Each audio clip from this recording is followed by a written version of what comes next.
So this is something that I think generally people don't think about, stuff like this. And my next question for you is, it seems that more and more in today's society and just the societies in the world today, people are more depressed, more anxious, more suicidal than ever before. Is that a symptom of something unusual going on in our society? Is it just people that are more comfortable talking about it now? What is it? Why are so many people depressed? It's a good question. It's a good question.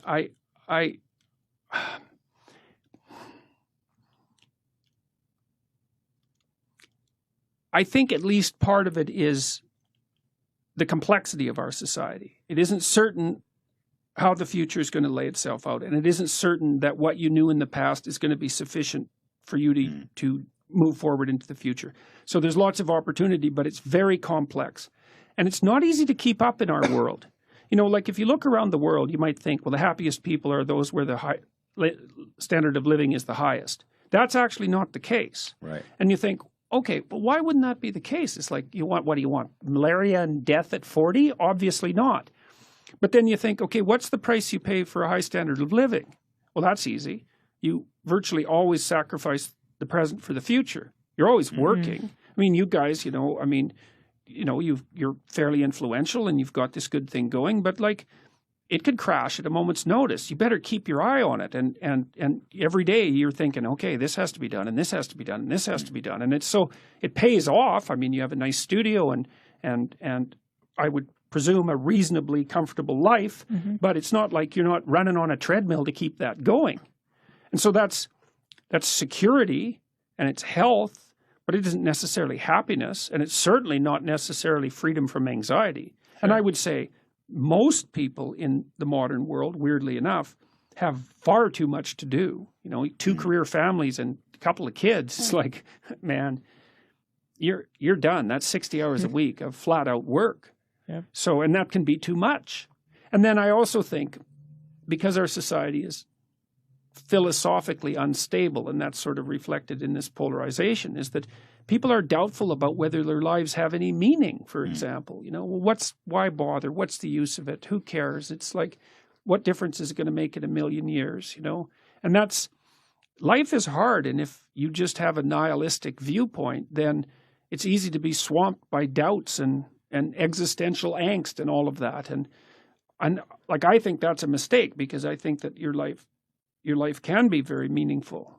It's proportionate to the responsibility that you take on. And you can learn that by watching when you're engaged in the world, you know, and what works to sort of protect you from feelings of isolation and doom.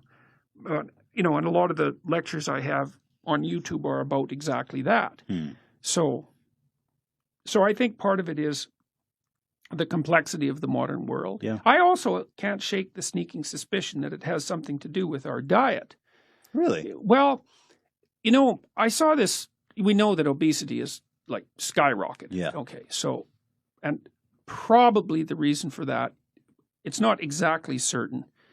There might be complicated reasons for it, but certainly one of the reasons is that people eat far too many carbohydrates. Right. You know, I saw this video from World War II about and in one of the scenes they showed all these men in New York lining up to be inducted, and it's like, you know, 20 blocks of guys with no shirts on standing in line to be inducted. Every single one of them was bone thin. Do you think it's the insecurity and the negative feelings that come with being overweight, or the actual food? No, I think there's something wrong with what we're eating. Interesting. Yeah, I mean, there's more and more evidence that dietary sensitivity, for example, is linked to conditions like schizophrenia. Really? And so, yes. Watch out for that bread, y'all. Well, and also, your gut bacteria, turns out, which you have a lot of, you have about 100 times more bacterial cells in your body than human cells, which is really quite a freaky thing to think about. Luckily, they're quite tiny, because otherwise you'd be like a giant amoeba, you know.